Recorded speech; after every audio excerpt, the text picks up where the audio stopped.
Business को start करने में या बिजनेस को एक्सपैंड करने में या किसी बिजनेस में इन्वेस्ट करने में, इन सब के अपने पे सेट ऑफ अपॉर्चुनिटीज़ हैं, सब अपने अपने रिस्क हैं और इसी के साथ साथ अपने अपने प्रॉब्लम्स से चैलेंजेस भी हैं। लेकिन इससे भी बड़ी प्रॉब्लम चैलेंजेस क्या है कि कोई भी बिजनेस के ऑपरेशंस को स्मूथली चलाने के लिए ये सबसे बड़ी प्रॉब्लम है। इसलिए ये स्मूथली चलाने के लिए ऑपरेशंस को सफिशिएंट कैपिटल की ज़रूरत पड़ती है।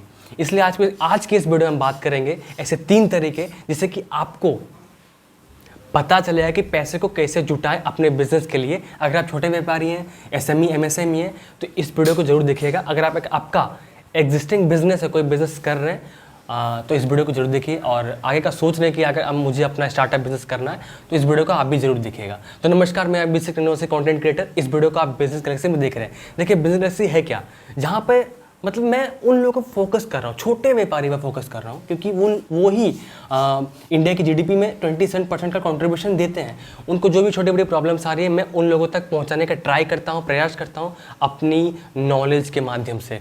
तो चलिए शुरू करते हैं इस वीडियो को। मेरा पहला तरीका है एंजल इन्वेस्टिंग। एंजल इन्वेस्टिंग को समझेंगे, पहले समझते हैं किस किस को एंजल इन्वेस्टिंग के लिए अप्रोच करनी चाहिए, किस किस को एंजल इन्वेस्टिंग के लिए जाना चाहिए।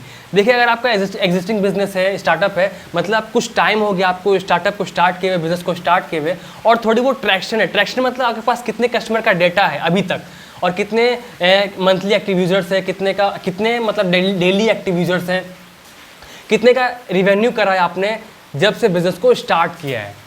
अगर आपके पास ये सारा डेटाज है, रिकॉर्ड है, तो ही आप एंजल इन्वेस्टिंग के लिए जा सकते हैं, वरना मत जाइए, कोई फ़ायदा नहीं है।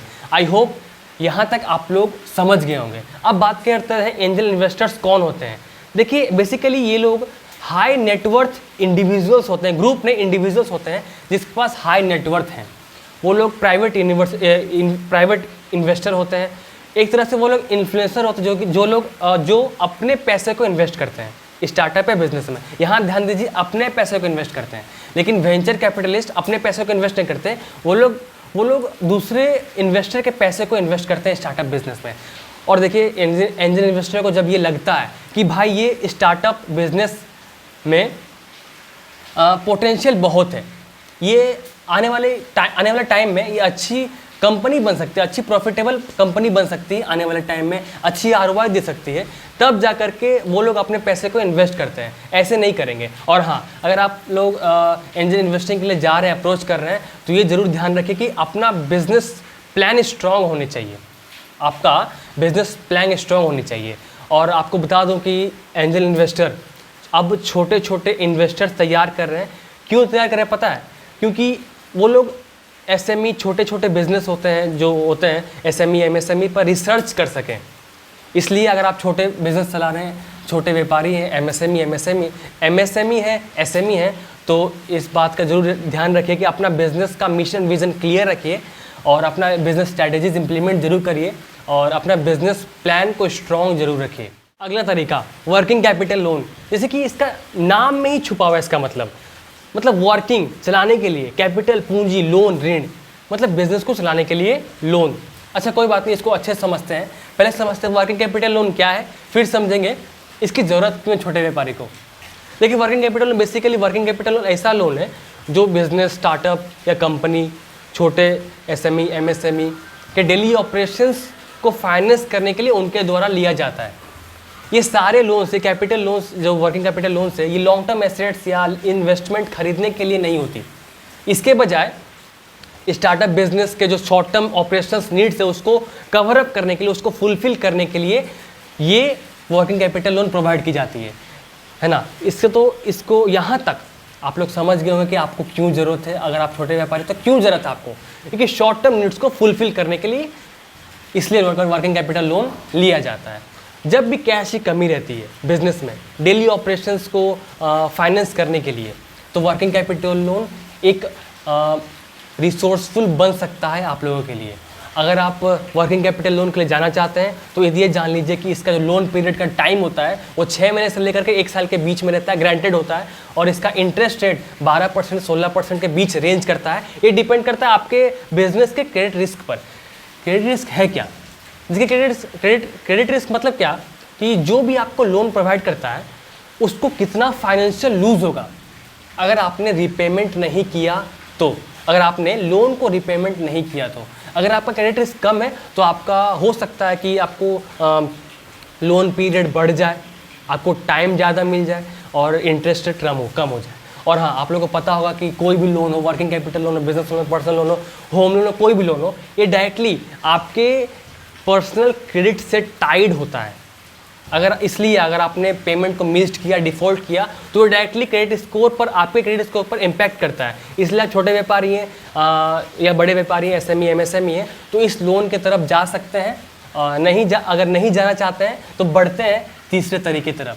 तीसरा तरीका और लास्ट तरीका इस वीडियो का, government scheme and bank loans, इसके बारे में बात करते हैं। आपने तो प्रधानमंत्री मुद्रा योजना के बारे में सुना होगा, है कि नहीं? तो इस स्कीम के अंडर छोटे व्यापारी, SME MSME को फाइनेंस प्रोवाइड की जाती है, लोन प्रोवाइड की जाती है। इस स्कीम के अंडर बिजनेस के डिफरेंट डेवलपमेंट स्टेज के हिसाब से लोन प्रोवाइड की जाती है। इसका मतलब क्या, आपका बिजनेस कौन से लेवल पे है, इसके हिसाब से प्रोवाइड की जाती है।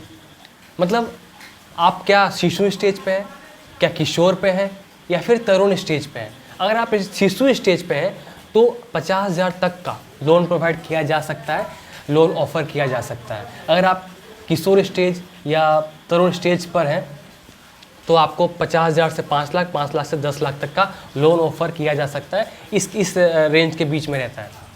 और आपको बता दूं कि ये लोन प्रोवाइड कौन करता है।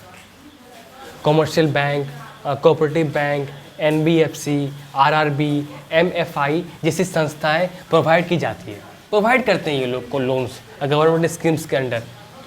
और अब बात करते हैं गवर्नमेंट स्कीम्स के जो लोन है वो क्या करेंगे आप, क्या करना चाहिए आप लोगों को, मतलब क्या कर सकते हैं आप। देखिए, अगर आप व्हीकल खरीदना है, आपको वर्किंग कैपिटल लोन की ज़रूरत है, अपना प्लांट सेटअप करना, अपना फैक्ट्री लगाना है, कोई इक्विपमेंट खरीदनी हो या फिर मशीनरी लगानी हो अपने फैक्ट्री में, तो आप गवर्नमेंट स्कीम के लोन को अप्लाई कर सकते हैं, वो भी बिना किसी कोलेट्रल सिक्योरिटी के। और दूसरी तरफ है बैंक लोन। देखा जाए तो ये लोन मोस्टली कॉमन ऑप्शन है सारे बिजनेस में, जो कि छोटे व्यापारी, बड़े व्यापारी को प्रोवाइड की जाती है। ऐसे प्रोवाइड की नहीं जाती, आपकी सिविल स्कोर अच्छी रहेगी या कोलेट्रल रहेगी तभी प्रोवाइड की जाएगी, नहीं तो नहीं। इसलिए अगर आप अपने ज़रूरत के हिसाब से शॉर्ट टर्म, लॉन्ग टर्म के लिए लोन लेना चाहते हैं तो आप बैंक लोन को चूज़ कर सकते हैं। तो इस वीडियो को यहीं तक रहने देते हैं। आई होप आपको इस वीडियो से बहुत कुछ सीखने को मिला होगा। अगर हाँ, इस वीडियो से आपको लगता है कि फ़ायदा होने वाला है तो इस चैनल को ज़रूर सब्सक्राइब कर लीजिएगा। मिलते हैं नेक्स्ट वीडियो में। Thank you so much from Abhishek Chandravanshi.